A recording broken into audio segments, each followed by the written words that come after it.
Hi, Stores Channel here. Today, I am going to explain an episode called ADHD is Necessary from a sci-fi drama anthology on children. Spoilers ahead, watch out, and take care. In the future, the government wants only genius citizens to live in their country. For this, they implant an embryo in all women. The mothers are given the responsibility to raise the children to become an A-grade student. If a child gets good grades, he and his mother are given an apartment in an exclusive complex. Such mothers are also awarded a glowing pin for their contribution to society. The ones who do not get good grades have to live in slums called the pigeon cage. At the beginning of the movie, a mother is being implanted with a new embryo. After the process, she is handed a guidebook on how to raise the embryo. She is asked to follow the guidelines properly. Yang Chuan is the top mother who has raised the best student they have ever had, named Ruo Ji. Unfortunately, he was killed in an accident some years ago. Following that, she was implanted with a second embryo and gave birth to Nova. Currently, she is at a ceremony being awarded for her book on how a mother can help their children get good grades. Chuan is considered the best mother by many. A woman in the audience asks her the secret to raising A-grade children. The question takes Chuan by surprise, so she remains silent. The presenter claims that the question is personal, so she wouldn't have to answer it. It is clear that Chuan is hiding something. Somewhere else, the higher officials of the state are discussing the surge in the number of narcoleptic children. Such children are taken to the advancement programs and killed by the state, declaring them as faulty embryos. Researcher Yi Xian notices that all the students suffering from sleep disorders have scored less than the minimum standard. He puts two and two together and finds out that the students who score low are being falsely diagnosed, so the state could get rid of them. When he confronts his superiors about the matter, they falsely accuse him of running an underground rebellious organization against the state. He is soon arrested. Chuan is with her daughter, walking to their apartment after the program. Alongside them, the students with low scores and their mothers are being taken somewhere by the guards. Suddenly, a woman comes running to them, yelling that the students will be killed. They panic and refuse to go with the guards. As the crowd gets bigger, they start to run away, creating chaos. Amidst it, Chuan's scarf falls to the floor. After the commotion ends, Nova offers to wash the scarf on her way to the bathroom. The researcher Yi Shan's mother, Ling Na, recognizes Nova as Chuan's daughter. She seems to know something about Chuan, but doesn't reveal it to the girl. She simply hands her a keychain and says that it is a gift from her late older brother. A confused Nova returns to her mother and finds her watching the news on a big screen. It says that Yi Shan was going against the state and its system, so he was executed. His mother has also been removed from the list of top mothers because of his deeds. Nova recognizes the woman as the person who gave her the keyring. However, she doesn't tell her mother about the encounter. At home, Nova's tutor teaches her about the first cloning process for her upcoming exams. Nova is not as diligent as her older brother, which worries Chuan.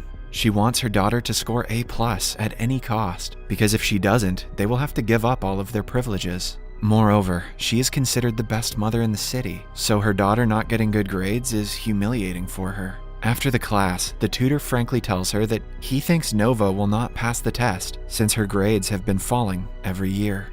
One of the lights in Chuan's top mother pin goes out. She thinks that it is because of a technical problem, but the tutor explains that the lights go off when one's kid doesn't perform well. Since Chuan's children had always had the best grades until now, she didn't know about the feature. The light embarrasses her, so she wears a scarf to hide it. Following her meeting with the tutor, she brings Nova to the pigeon cage, where all the people with low grades live. She wants her daughter to get a taste of the life she will have if she isn't good at studies. In her heart, Chuan knows that she doesn't care about her child. She is only worried about the humiliation she will face if she has to leave the apartment complex. The following day, Chuan has to go grocery shopping. Embarrassed by her pin, she tries to put it down, but it blares an alarm, telling her that she should wear it everywhere she goes. She efficiently hides it with a scarf and goes to the store, but a woman sees it nonetheless. She asks Chuan if her daughter is getting good grades. Chuan openly lies and says that Nova is doing better than ever. Upon returning home, she witnesses a woman getting kicked out of the apartment complex because of her son's grades. She blames her son for not being good enough. The woman had been living in luxury for the past 15 years, but now she has to make a life in the slums. Chuan holds her pin tightly, seeing that she could go through the same thing in the near future. Later, she monitors Nova, giving a test through her tablet. Nova is visibly struggling to answer questions, which worries Chuan even more.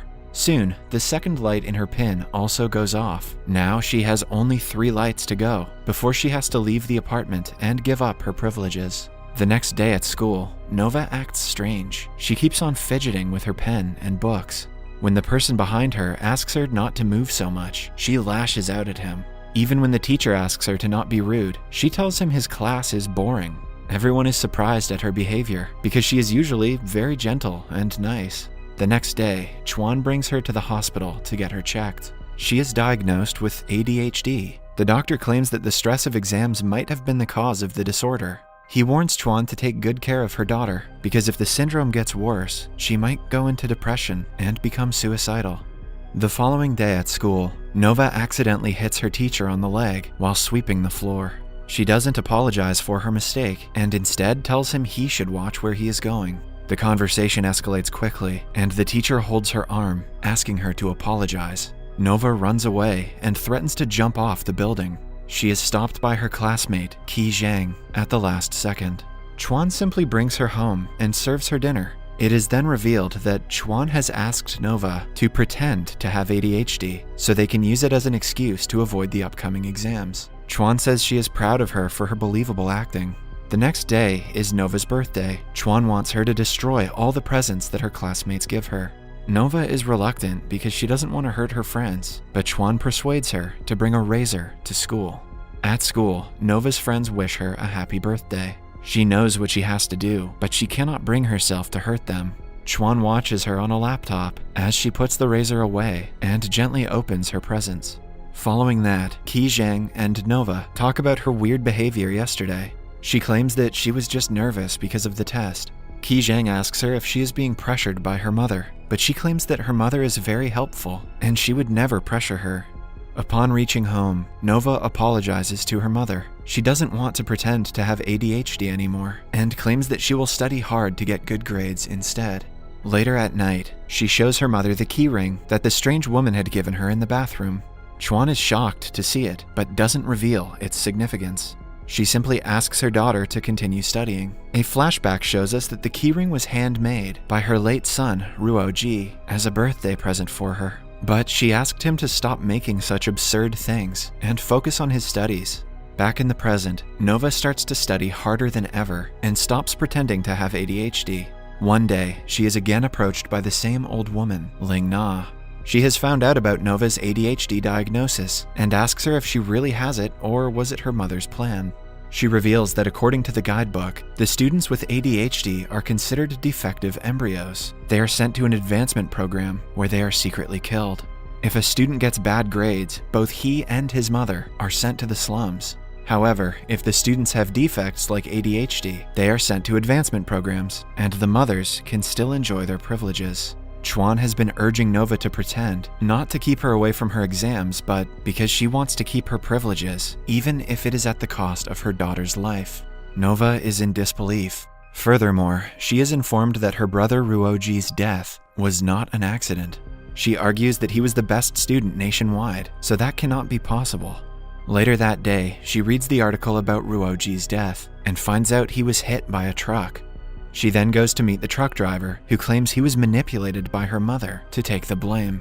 Nova finally realizes that her mother was behind his death. The following day, she asks Qi Zhang if he knows about the advancement program that kills people. He asks her to be quiet because talking about it is illegal. Qi Zhang lives in the slums, so he knows everything about the state's unfair program. Chuan sees them talking through the surveillance cameras and goes to meet Qi Zhang the next day. She asks him to stay away from her daughter, but Qi Zhang's mother stands up for her son, claiming that he can talk to whoever he wants. After finding out she will soon be sent to the advancement program, Nova runs away from home and goes to Qi Zhang's house. His mother brings her to a secret tunnel that leads them to a camp of survivors of the advancement program. It was established by Ling Na after her son's execution. She believes that every kid has something they are good at, and grades don't define their worth. Hence, she has established this place to give those kids an opportunity to do whatever they enjoy. Everyone at the camp is nice to Nova, but she feels like she is betraying her mother by staying here. When no one is looking, she leaves them a message and runs away. In the message, she expresses her gratitude to them and promises to not tell others about the camp. When she reaches home, Chuan simply asks her to eat her dinner. Nova apologizes for letting her down and promises to study even harder. She asks her mother if she loves her, but Chuan doesn't answer her question. Later, Nova is in the shower when suddenly she feels dizzy. She falls to the ground and drags herself out. When she opens her eyes, she finds herself in a hospital bed. She is declared a faulty embryo and sent to the advancement program to be executed. In the following scene, we see Chuan being implanted with another embryo. When she wakes up after the implant, she finds herself in the tunnel that leads to the survivor camp. Ling Na asks her if she is happy after killing 2 of her children. She claims that her third one will grow to be the same. Chuan still doesn't back down and asserts that she has won this war. She returns home and gets to keep the apartment along with all her privileges. She even writes a book about losing 2 children and further profits off of it. A flashback shows us that Ruo Ji wanted to be a carpenter, but Chuan didn't support his dream. He eventually got depressed, which led to his death. She also informs the police about Ling Na's secret camp, getting all of the students arrested. In the end, she is in an interview to promote her new book. She looks into the camera and says that if you really want something to happen, there is always a way. That was inspirational. Subscribe for more videos like this, turn on notifications, and leave a like to help the channel out. Thank you for watching.